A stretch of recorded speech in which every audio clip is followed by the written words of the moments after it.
खरं तर माझ्या आधीची जी भाषणं झालेली आहेत, नितीनजीने जे संबोधित केलेलं आहे आपल्याला, त्याच्यानंतर मला वाटतं काही बोलण्याची गरज नाही. कारण या क्रांतीभूमीत आल्यानंतर, या निष्ठाभूमीत आल्यानंतर मी काय तुम्हाला सांगणार, तुमच्याकडून शिकायला आणि तुमचे आशीर्वाद घ्यायला मी इथे आलेलो आहे. आज इथपासून सुरुवात करत असताना, ह्या क्रांतीभूमीतून सुरुवात करत असताना पुणे असेल, कोल्हापूर असेल, रस्त्यात अनेक लोक भेटत होते. वयस्कर असतील, तरुण असतील, महिला असतील, आणि सगळे मला हेच सांगत होते की उद्धव साहेबांना सांगा आम्ही तुमच्या सोबतच आहोत आणि सोबतच राहू. हा महाराष्ट्र आहे. महाराष्ट्र, नितीनजी आपण आता सांगत होतात की कधी संपत नाही, महाराष्ट्र संपवतो. पण अजून एक मी ह्याच्यात आवर्जून सांगू इच्छितो की जे महाराष्ट्रावर प्रेम करतात, ज्यांच्यात महाराष्ट्राचं रक्त आहे, त्यांच्यासाठी महाराष्ट्र ही संपत्ती देखील आहे. आणि ही संपत्ती माझ्या समोर बसलेली आहे. तुमचे आशीर्वाद ह्याच्यापेक्षा अजून काय पाहिजे. आज आपला महाराष्ट्र जो आहे, गेले 1.5-2 वर्ष आपण पाहत आहे, एका वेगळ्या मनस्थितीतून आपण पुढे चाललेलो आहोत. आजूबाजूची जी परिस्थिती आहे ती एवढी भयंकर झालेली आहे. जी लढाई आपण लढत आहोत ती एवढी महत्त्वाची ठरत आहे, कारण ही लढाई आपल्या महाराष्ट्राच्या अस्तित्वाची लढाई आता झालेली आहे. 2 वर्षापूर्वी जेव्हा उद्धव साहेब मुख्यमंत्री होते आणि आपलं महाविकास आघाडीचं सरकार होतं, मग आपण होतो, शिवसेना म्हणून आपण होतो, काँग्रेस पक्ष होता, राष्ट्रवादी काँग्रेस पक्ष होता, आपले इतर जे मित्र पक्ष होते ते सोबत होते. आणि जे 2019 ते 2022 पर्यंत जे आपण सरकार चालवत होतो, प्रत्येक व्यक्तीला आपण सोबत घेऊन आपला महाराष्ट्र पुढे नेत होतो. मग शिक्षण क्षेत्रात असेल, आरोग्य क्षेत्रात असेल, इन्फ्रास्ट्रक्चरमध्ये असतील, रस्ते असतील, पूल असतील, पाण्याचं काम असेल, शेतीचं काम असेल, कृषी क्षेत्रात असेल, उद्योग क्षेत्रात असेल, सगळं काही आपण महाराष्ट्र आपल्या डोळ्यासमोर ठेवून आपण काम पुढे नेत होतो. पण 2 वर्षापूर्वी जेव्हा जे काही घडलं, बिघडलं, किती खोके होते? एकदम ओके. बरोबर आहे ना, आपण ही घोषणा देतो 50 खोके एकदम ओके. कदाचित त्यावेळी ते ओके झाले असतील, पण महाराष्ट्र हा नॉट ओके झाला. मला वाटायला लागलं होतं त्यावेळी की जसं घटनाबाह्य मुख्यमंत्री, त्यांनी सत्ता काबीज केली, खुर्ची खेचली. म्हणजे तुम्ही विचार करा, तो जो काही काळ होता त्याच्यात सत्ता काबीज करणं निर्लज्जपणे आणि त्या खुर्चीवर बसणं, खोटं बोलून त्याच्यावर बसणं, खोके इतरांना देऊन बसणं, हे सगळं केल्यानंतर मला वाटलं होतं की आता तरी महाराष्ट्र, भाजपाची जी महाशक्ती त्यांच्या मागे उभी होती, कुठेतरी पुढे जाईल. मला वाटलं होतं आपण काहीतरी महाराष्ट्रासाठी कमी करतोय. हे 40 गद्दार जे आहेत, ते गद्दारी त्यांनी ह्यासाठी केली की महाराष्ट्रासाठी चांगलं काहीतरी करायचं आहे. पण तुम्ही मला सांगा, महाराष्ट्रात गेल्या 2 वर्षात चांगलं काही झालंय का? झालं असेल तर सांगा मला, झालंय काही चांगलं? आज मी तुम्हाला विचारतो, इथे तरुण मुलं मुली किती आलेत? 20शीतले मुलं मुली किती आहेत? 30शीतले मुलं मुली किती आहेत? नाही, 20शीतली 30शीतली दोन्ही चालतील, 40शीतले पण घेऊया, चला. आहेत ना इथे तरुण? आहेत ना?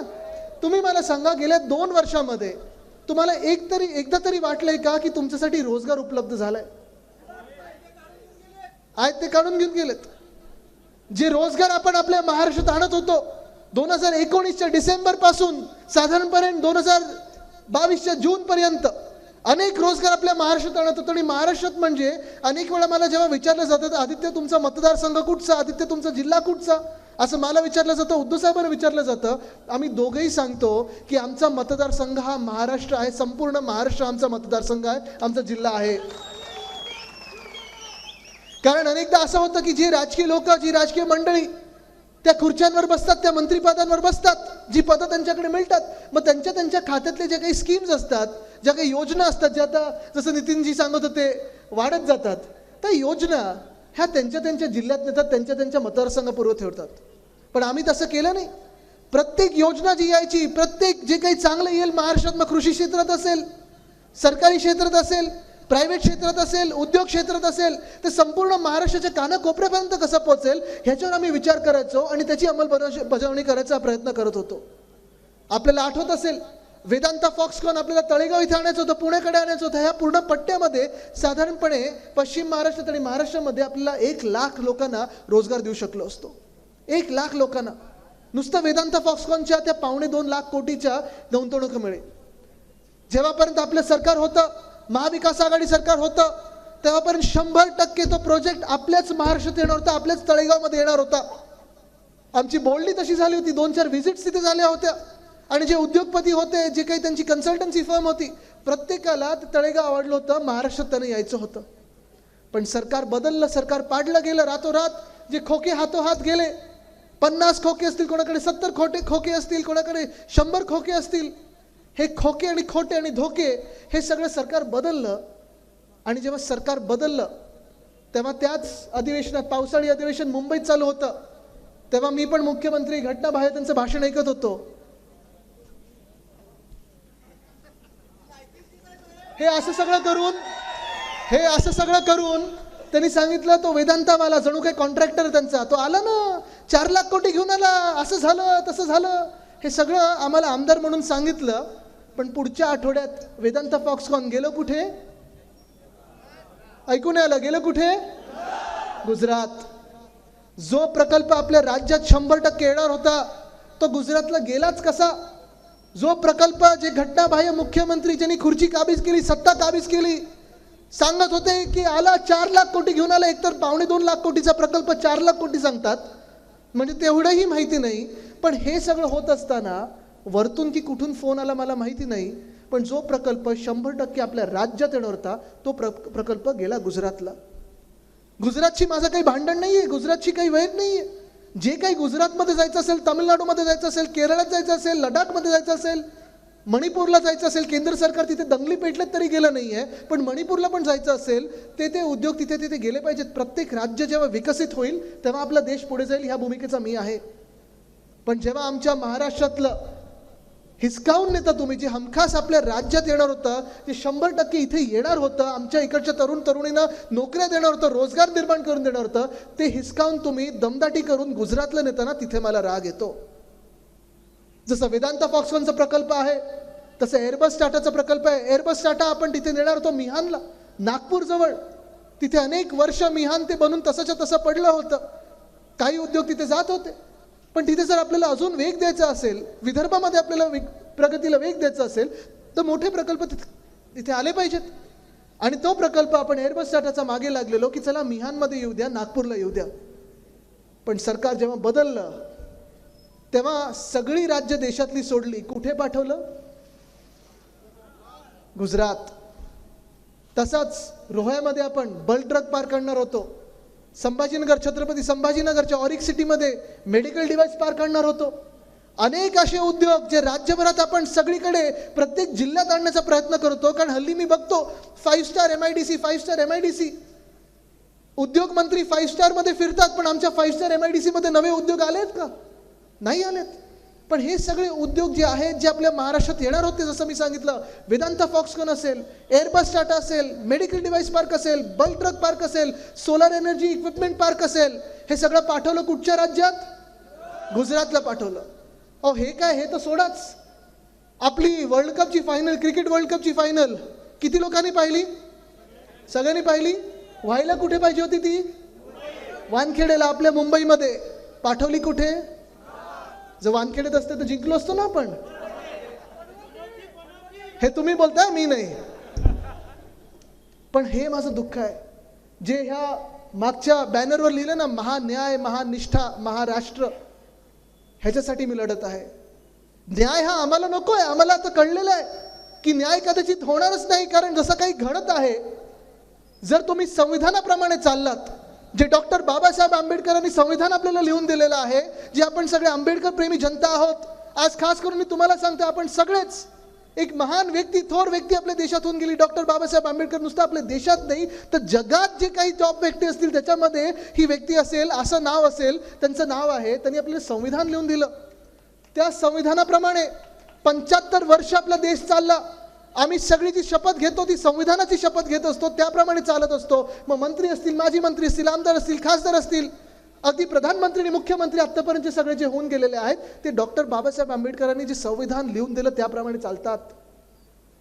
तेच संविधान जर आपण पाळलं, त्याच संविधानाप्रमाणे आपण जर गेलो, तर उद्याचा जो निकाल येणार आहे ना, अध्यक्ष जे निकाल देणार आहेत ट्रायब्युनल म्हणून, तर हे जे 40 गद्दार आहेत, जे पक्ष चोरणारे आहेत, जे बाप चोर आहेत, ते बाद होतील.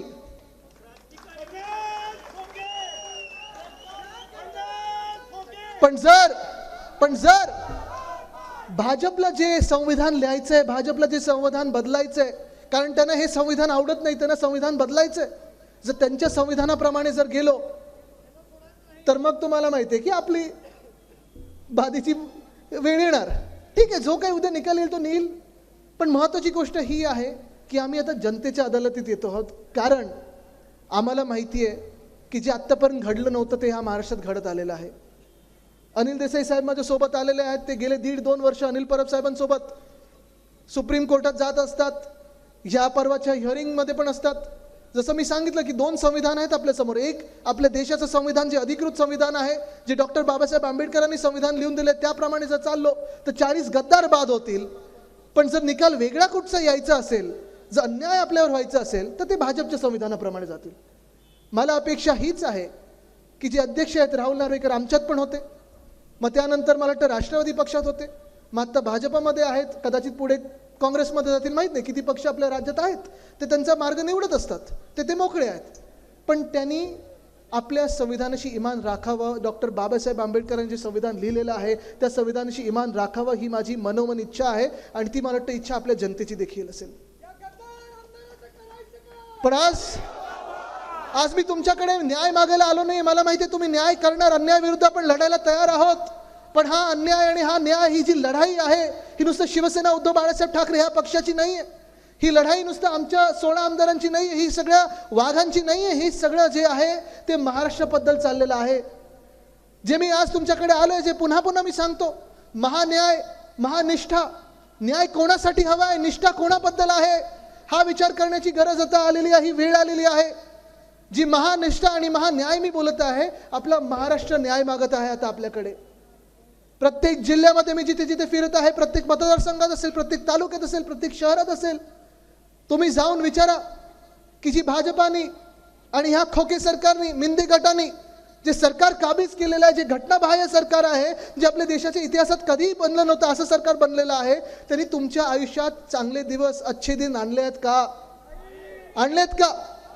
गेले 9 वर्ष आपण विचार करतोय की अच्छे दिन आएंगे, अच्छे दिन आएंगे, अच्छे दिन आएंगे. आलेत अच्छे दिन? आलेत? नाही आलेत. इथे अंगणवाडी सेविका बसलेल्या आहेत, इथे आहेत, मला वाटतं सगळे दिसतात मला. आले का? नाही आलेत. परवा तुम्हाला पण आंदोलनावर बसायला लागलं ना. तुम्हाला मी एक ह्यांचा किस्सा सांगतो. ह्या सगळ्या आपल्यासाठी ज्या मेहनत घेतात, मला वाटतं कोविड काळामध्ये देखील तुम्ही खूप काम केलेलं होतं आणि उद्धव साहेबांनी सांगितले की तुम्ही आमच्या बहिणी आहात, तुमच्यासाठी आम्ही लढणार म्हणजे लढणारच. पण आज सगळीकडे प्रत्येक क्षेत्र हे कोलमडत चाललेलं आहे. जसं मी तुम्हाला सांगितलं, उद्योग क्षेत्र हे कोलमडलेलं आहे. कदाचित टेस्लाचा पण उद्योग हा गुजरातला जाईल, महानंदाचं दूध हे गुजरातला जाईल. आत्ता गाडीत मी नितीनजींना सांगत होतो, परिस्थिती अशी आहे की आपलं मंत्रालय देखील सुरत किंवा अहमदाबादला हलवतात की काय. पण हे जसं झालेलं आहे तसं सरकारी क्षेत्र देखील काही ह्याच्यापासून दूर राहिलेलं नाही आहे. सरकारी नोकर देखील त्रस्त आहेत, सरकारी कर्मचारी देखील त्रस्त आहेत. ओल्ड पेन्शन योजनेसाठी नागपूरमध्ये आम्ही पाहिलं होतं, हजारो लाखो लोक तिथे जमलेली होती. त्यांची मागणी एकच होती, आम्हाला न्याय हवा आहे. आम्ही जेवढी मेहनत सरकारच्या योजना गाव पातळीपर्यंत देण्याचा प्रयत्न करत असतो आणि यशस्वी ठरतो, आम्हाला आमच्या रिटायरमेंट नंतरची काय गॅरंटी देता तुम्ही? आज पाहताय तुम्ही, अनेक जे मंत्री आहेत त्यांच्या कारखान्यांसाठी, साखर कारखान्यांसाठी, वेगळ्या काही गोष्टींसाठी सरकार थक हमी देत असते, पैसे देत असतात. जे कोणी बुडायला येतात ते भाजपमध्ये उडी मारतात, पैसे मिळतात. जे कोणी जेलमध्ये जायचे असतात त्यांना पण गॅरंटी मिळते की चला, तुम्ही इक्बाल मिर्चीचे मित्र असो की तुम्ही दाऊदचे मित्र असो, भाजपात या, वॉशिंग मशीनमधून तुम्ही स्वच्छ झालेला आहात, आता तुम्ही मंत्री बनायला मोकळे. हे कसं राज्य आहे जिथे आपल्या अंगणवाडी सेविका ह्यांना आंदोलन करायला लागतं, सरकारी कर्मचाऱ्यांना आंदोलन करायला लागतं. MPSCचे जे स्पर्धा परीक्षा देत होतात त्यांना पण आंदोलन करायला लागलं का? तर पोस्टिंग पाहिजे म्हणून. काल परवाकडे तलाठी भरतीचा घोटाळा आलेला आहे. 200 मार्क पूर्ण होते, कोणातरी 214 मिळालेत. हे म्हणजे खोके सरकार सारखंच झालं ना. ज्यांना एक खातं चालवता आलं नाही त्यांना मुख्यमंत्री बनवलेलं आहे. आणि तसं आपलं राज्य चाललंय. म्हणजे मूळ गोष्ट तुम्ही पहा की जो खरोखर काम करतोय, ज्याची निष्ठा या महाराष्ट्रासोबत आहे, त्याला काही मिळत नाही आणि मिळण्याची अपेक्षा सुद्धा नाही. आम्ही कोणी मिळवण्याचं काही अपेक्षा करत नाही. पण आमच्या जे हक्काचं आहे ते पण तुम्ही पलीकडे नेता, इथून चोरून नेता, इथून हिसकावून नेता, दमदाटी करून नेता. उदाहरण सांगायचं झालं तर प्रत्येक रस्त्यावर आपल्या टोल आहे ना. हा परवाकडे मुंबई ट्रान्स हार्बर लिंक, मुंबईला महाराष्ट्राबरोबर म्हणजे मेनलँड महाराष्ट्र नवी मुंबईबरोबर जोडण्याचा जो प्रकल्प आहे, उद्धव साहेबांनी त्याचं पहिलं गर्डर लॉन्चिंग केलं होतं 2020 साली. आपल्या 2 वर्षात 85% काम पूर्ण झालं होतं. 2 वर्षात 85% काम पूर्ण झालं. ह्या गद्दारांच्या 2 वर्षामध्ये 15% काम होऊ नये. होतच नव्हतं. पत्रकार परिषद घेतली, मी फोटो टाकले, सोशल मीडियावर टाकलं, व्हॉट्सॲपवर फिरवलं. मग एकदम अचानक जाग आली, अरे हे तर तयार आहे, 3 महिन्यापासून तयार आहे. पण 3 महिन्यापासून तयार असताना देखील उद्घाटनाची अजून वेळ मिळाली नव्हती. आता कुठेतरी जाऊन सांगतायत या येत्या 12 तारखेला होईल. ठीक आहे, करा उद्घाटन. पण नवीन ब्रिज आहे त्याच्यावर ह्यांनी जो टोल लावलेला आहे 250 रुपयाचा टोल, म्हणजे महाराष्ट्रात तुम्हाला फिरायचं असेल तर पैसे द्यायला लागतात. पण बुलेट ट्रेनला जर जागा द्यायची असेल 3-3.5 हजार कोटीची, 4,000 कोटीची, गुजरातला ती बुलेट ट्रेन जाते म्हणून तुम्ही फुकटात देता जागा. हा कुठचा न्याय आणि कोणाबरोबर तुम्ही न्याय करताय? काय एवढा अन्याय माझ्या महाराष्ट्रावर करताय? अनेक गोष्टी अशा अजूनही तशा पडलेल्या आहेत. काल परवाकडे मी नवी मुंबईत गेलो होतो. दिघा रेल्वे स्टेशन, दिघा गाव. अनेक लोक अंबरनाथ असेल, कल्याण असेल, डोंबिवली असेल, नवी मुंबईत उतरायला दिघा गावला त्याला उतरायचं असतं, पण त्याला ठाण्याला जायला लागतं आणि मग पुन्हा एकदा ते नवी मुंबईत येतात. 4 ते 5 लाख लोकांना प्रतिदिन याचा फायदा होईल असं हे दिघा रेल्वे स्टेशन आहे. आपले तिकडचे स्थानिक खासदार राजन विचारे साहेब, अनेकदा त्यांनी पत्रव्यवहार केलेला आहे, पार्लमेंटमध्ये त्यांनी विषय घेतलेला आहे, आंदोलनं केलेली आहेत, सह्यांची मोहीम देखील केलेली आहे. पण कसं होतं बघा, ब्रिज जर उद्घाटन करायचं असेल, मी एक वरळीमध्ये माझ्याच मतदारसंघात ब्रिजचं उद्घाटन केलं, डिलाय रोड. तिथे आपले कोल्हापूरची खूप मंडळी राहते डिलाय रोडच्या आसपास, तुम्हाला माहिती असेल आहे ना. डिलाय रोडचा ब्रिज होतच नव्हता. मग आम्ही नारळ फोडला आणि उद्घाटन केलं. झालं, रस्ता सुरू झाला, केस पडली आमच्यावर, ते ठीक आहे. पण रेल्वे स्टेशनची गंमत अशी होते की आपलं ट्रेन चालवता येत नाही, तर उद्घाटन करायचं तर कसं करायचं? तर आम्ही पत्रव्यवहार करतोय. केंद्रीय रेल्वे मंत्र्यांना आम्ही सांगितलं शेवटी, चला आम्ही सेल्फी पण काढून पाठवतो तुम्हाला, सेल्फी बूथची तुम्हाला आवड तर. पण हे रेल्वे स्टेशन तर सुरू करा. प्रत्येक रात्री त्यांचे वीज बिल चालू, लाईट चालू, पंखे चालू, कॉन्ट्रॅक्टर नेमलेत, कॉन्ट्रॅक्टरना पैसे जात आहेत. कोणाच्या खिशातून जात आहेत पैसे? आपल्या महाराष्ट्र म्हणून आपण त्यांचे पैसे देतो, पण अजून उद्घाटन झालेलं नाहीये. पुण्यात आत्ता होतो मी, 4 महिने तिकडचं एअरपोर्टचं टर्मिनल बनलंय, चकाचक आहे, पण उद्घाटनाची वेळ नाहीये. उरण लाईन तयार आहे, उद्घाटनाची वेळ नाहीये. का नक्की असं होत आहे की व्हायब्रंट गुजरातला वेळ आहे, इतर राज्यांना काही त्यांची आवडती राज्य असतील त्याच्यासाठी वेळ आहे, पण आपल्याकडे ह्या भाजपच्या आणि मिंदे गटाच्या VIP ना, मंत्र्यांना आपल्याच राज्यासाठी वेळ नाहीये. हा त्रास जो आहे ना, हा अनेकदा सहन करायला लागतो. आणि गेल्या 2 वर्षात मी पाहिलंय महाराष्ट्रात अवकाळी पाऊस, अवकाळी सरकार, गारपीट, हे सगळं कोसळत असतं आपल्यावर. कधी दुष्काळ असतो, कधी सुका दुष्काळ, कधी ओला दुष्काळ, कधी गारपीट होते, कधी अवकाळी पाऊस होतो. आता जानेवारीमध्ये कधी पाऊस पडलाय का आधी? पण हे सगळं होत असताना गेल्या 2 वर्षामध्ये शेतकरी बांधवांना मदत, नुकसान भरपाई 1 रुपयाची पोचली नाहीये.